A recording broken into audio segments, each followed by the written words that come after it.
안녕하십니까. 최진호의 세상 사는 얘기입니다. 오늘은 명심보감 한 구절입니다. 낭떠러지에 서봐야 추락하는 위험을 안다. 이런 주제로 말씀드릴까 합니다. 여기에 있는 것은 에베레스트 산입니다. 굉장히 세계에서 가장 높은 산들이죠. 여기에 보면은 등산가가 지금 따라서 올라갈 예정입니다. 삐끗하면 수천 메터 절벽에 떨어지기 때문에 정말 생사 걸리기 때문에 굉장히 위험합니다. 그래서 이걸 한번 가져와 본 겁니다. 공자의 말씀을 오늘 말씀드립니다. 자발 공자가 말했다 말이죠. 불간고해면, 그러니까 높은 낭떠러지를 보지 않고서는, 보지 않고서는 하이지 전추지화이라 했습니다. 그러니까 어찌 알겠느냐, 그렇죠? 하이지 전추, 굴러 떨어지는 환, 우환을 알겠는가? 그러니까 낭떠러지 안 써보고서는 어떻게 굴러 떨어지는 것을 알겠는가 하는 이런 위험을 얘기하는 거죠. 방금 그 에베레스트에 본 것 같이 그 써보면 이게 얼마나 위험한지를 알 수 있습니다.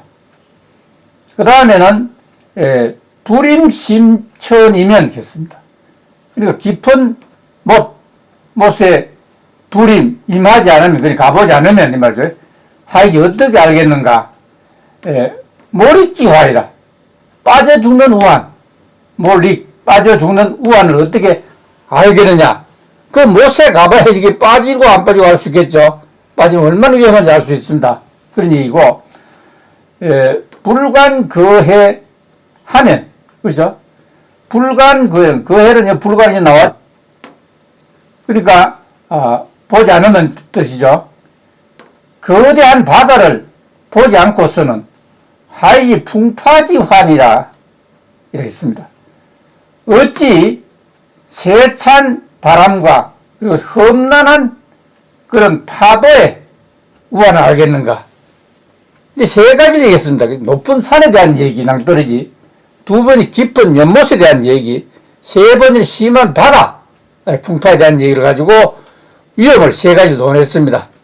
이 세 가지가 우리가 살아가는데 위험 요소가 된다.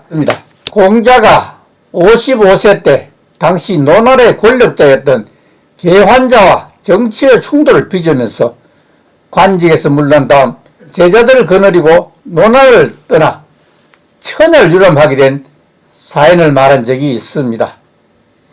천을 유람하면서 공자와 제자들 어느 곳에서 보다 진나라와 채나라에서 누림 등 말로 표현하기 힘든 곤욕을 겪었고 정나라 송나라에서는 목숨을 잃을 뻔한 그런 환난을 겪기도 했다고 했습니다. 그렇지만 지혜로서 함께 극복했던 사실이 기록으로 남아 있습니다. 여기 지혜란 말 나오죠. 대단히 중요한 얘기입니다. 노나라에 있었으면 겪지 않았을 온갖 곤욕과 환난을 경험하면서 공자는 비로소 자신에게 닥친 역경과 세상 풍파를 헤쳐나갈 용기와 지혜를 얻게 되었다고 해도 틀린 말이 아니었을 것입니다. 공자가 천하유람을 통해 우리가 알고 있는 거인이면서 현인으로 다시 태어났다는 사실을 짐작할 수 있을 것입니다.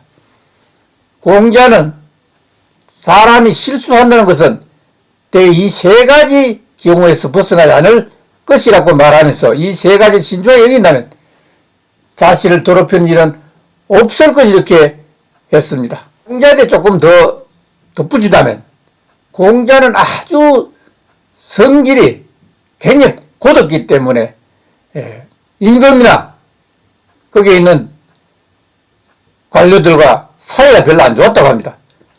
그래서 항상 밀려가지고 또 천하를 유람하다가 또 들어오고, 그 다음 집에 있으면은 나라가 갑자기 위기에 빠지면 또 공자한테 불러서 임금이 물었다고 합니다. 그렇으니까 버릴 수 없고 정말 그런 위치에 있었던 게 바로 공자라는 생각입니다. 특히 공자는 가정에서도 그렇습니다. 너무나 이렇게 꼿꼿하고 매사에 공평하기를 애썼기 때문에 아내 되는 사람이 너무나 곤욕당해서 좀 깨탈스러우니까 잔소리도 많고 하기 때문에 그래서 아내가 도망을 갈 정도로 이렇게 했다니까 공자의 성품이 얼마나 곱고 괴팍한 걸 알 수가 있겠습니다. 그렇기 때문에 높은 낭떠러지에 서봐야 아래로 떨어진 일이 얼마나 위험하고 무서운지를 알게 된다고 했습니다. 또한 깊은 연못에 가봐야 물에 빠지는 것이 얼마나 위험한지를 알 수 있을 것이며 출렁이는 바다의 엄청난 파도를 두 눈으로 직접 보아야만 그것이 얼마나 위험한 공포의 대상인 것을 깨닫게 된다고 지적했습니다. 이것이 바로 생존을 말하는 장 사르트르의 실존처라는 생각이 듭니다. 소설가 킹스리가 어느 화랑에 전시된 그림을 둘러보다가 해상의 폭풍이라는 그림 앞에서 우뚝 멈췄었습니다. 그 그림이 굉장한 감동을 주었기 때문입니다. 킹슬리는 화가에게 달려가서 물었습니다. 어떻게 이런 훌륭한 그림을 그릴 수 있었습니까? 이렇게 물으니까 화가는 웃으면서 대답했습니다. 오늘 어부에게 폭풍을 일거든 배를 좀 태워달라고 부탁했었지요. 거센 폭풍우가 몰아치는 날 배에 오른 다음 마스터에 결박해달라고 어부께 말했습니다. 굉장한 폭풍이었지만 결박당한 상태이기 때문에 내릴 수도 없었습니다. 폭풍과 마주서서 밤새도록 함께 사투를 벌이면서도 때로는 보듬기도 했다고 합니다. 화가의 말을 듣고 있던 킹스리는 아무 말도 못한 채 눈물만 글썽였다고 합니다. 왜냐하면 훌륭한 경험은 훌륭한 지혜를 낳기 때문이란 사실을 깨달았기 때문입니다. 경험이 그렇게 중요한 일이겠죠. 그래서 눈으로 보고 귀로 들으며 몸으로 느끼는 경험이 아니고서는 뜻있는 일을 해낼 수 없다고 했습니다. 과일 씨앗에 이빨을 부러뜨린 사람은 좀처럼 아몬드를 먹지 않는다는 독일의 속담도 같은 경험에 대한 얘기입니다. 그렇기 때문에 경험을 가진 사람을 믿어라. 그리고 그와 함께 행동하라고 이렇게 충고를 했습니다. 그보다 더 좋은 것은 그들 자신의 경험 속으로 그 사람을 통째로 밀어넣으면 좋겠다는 생각입니다. 자기의 경험과 내 경험을 한테 합치는 얘기죠.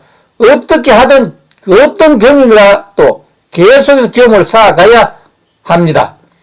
경험은 바로 삶의 지혜가 되기 때문입니다. 여기서 지식과 지혜를 한번 생각해보죠.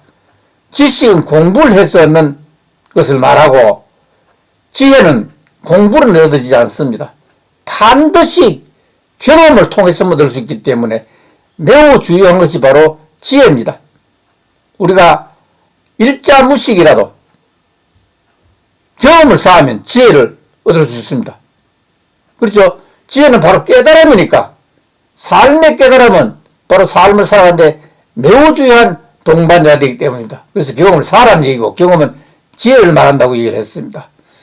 그래서 경험이 얼마나 중요한 일을 말씀드렸습니다. 그럼 오늘 여기서 마치겠습니다. 감사합니다.